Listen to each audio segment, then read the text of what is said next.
ಮಾತಾಡುವ ಮಂದಾರವೇ ಕಂಗೊಳಿಸಬೇಡ ಹೇಳದೆ ನಾನೇತಕ್ಕೆ ನಿನಗೇಳಲಿ ನಿನ್ನ ಮೈಯ ತುಂಬ ಕಣ್ಣಿದೆ ಮನದಾಳದ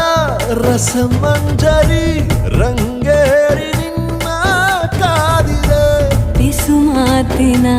ಪಂದ್ಯಾವಳಿ ಆಕಾಶವಾಣಿಯಾಗಿದೆ ಸಂಜೆಯ ಕೆನ್ನೆಯ ಮೇಲೆ ಬಂದು ನಾಟಿದೆ ನಾಚಿಕೆ ಮುಳ್ಳು ಮನದ ಮಗು ಹಠ ಮಾಡಿದೆ ಮಾಡುವ ಕೊಂಗ